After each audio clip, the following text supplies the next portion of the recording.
আসসালামু আলাইকুম প্রিয় দর্শক, আজ আমরা আলোচনা করব একটি গুরুত্বপূর্ণ ইসলামী আকীদা বই এবং এটি আমাদের জীবনে কিভাবে প্রভাব ফেলে।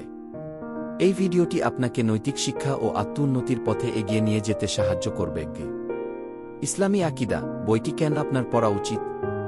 ইসলামী আকীদা বইটি এমন এক প্রজ্ঞার দরজা খুলে দেয় যা আমাদের ঈমান, জীবনধারা এবং দৈনন্দিন সমস্যাগুলোর সমাধানে পথ দেখায়। সহজ ভাষায় আকীদার মূল বিষয়গুলো উপস্থাপন করা হয়েছে, যা নবীজির সুন্নাহ এবং কুরআনের আলোকে সত্যের দিকে পথ নির্দেশ করে। বইটির সারাংশ। ইসলামী আকীদা বইটি ইসলামের মৌলিক বিশ্বাসসমূহকে গভীরভাবে তুলে ধরে। এটি তাওহীদের মূলনীতি, শিরকের বিপদ, ঈমানের স্তরসমূহ এবং আল্লাহর গুণাবলীর উপর বিস্তারিত আলোচনা করে। বইটি কুরআন ও হাদিসের আলোকে আকীদার সঠিক বোধগম্যতা গড়ে তোলে এবং পাঠককে ইসলামী জীবনধারা অনুসরণে উৎসাহিত করে। বইটির মূল বৈশিষ্ট্য: ১. সহজ ভাষা ও সরল উপস্থাপনা। যারা আকীদার বিষয়ে নবীন, তাদের জন্য এটি একটি আদর্শ বই। ২. কুরআন ও হাদিসের উদ্ধৃতি। বইটিতে প্রতিটি বিষয়ের জন্য দলিল সরবরাহ করা হয়েছে। ৩. আধুনিক চ্যালেঞ্জ মোকাবিলা। আজকের সমাজে ইসলামী বিশ্বাস কিভাবে রক্ষা করা যায় তা নিয়ে বইটিতে দিক নির্দেশনা দেওয়া হয়েছে। ৪. অভিনব বিশ্লেষণ। আকীদা বিষয়গুলোকে বিস্তারিত ও যৌক্তিকভাবে উপস্থাপন করা হয়েছে। বইটি কেন পড়বেন?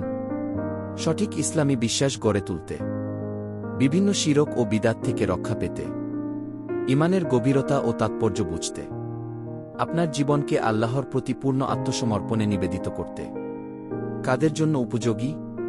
যারা ইসলামের মৌলিক বিশ্বাস সম্পর্কে জানার আগ্রহী, যারা দ্বীনকে গভীরভাবে বুঝতে চান, ইসলামী ছাত্র, শিক্ষক ও আলিমগণ।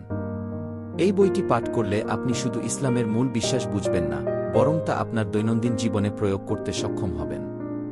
এটি আপনার ঈমানকে শক্তিশালী ও অন্তরকে আল্লাহর প্রতি নিবেদিত করতে সাহায্য করবে।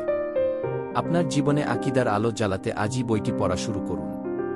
তাই পরিশেষে বলাতে চাই, প্রিয় দর্শক, আমরা যদি এই ইসলামী আকীদা বইটি মর্ম আমাদের জীবনে বাস্তবায়ন করি, তবে আমাদের জীবন হবে শান্তি ও আনন্দে পরিপূর্ণ। আপনারা কেমন অনুভব করলেন এই ব্যাখ্যাটি? মন্তব্যে জানান এবং এই শিক্ষাটি ছড়িয়ে দিতে শেয়ার করুন। আপনারা যদি আরও এমন কন্টেন্ট দেখতে চান, তাহলে আমাদের চ্যানেলটি সাবস্ক্রাইব করুন এবং নোটিফিকেশন অন করুন। আজকের জন্য এ পর্যন্তই।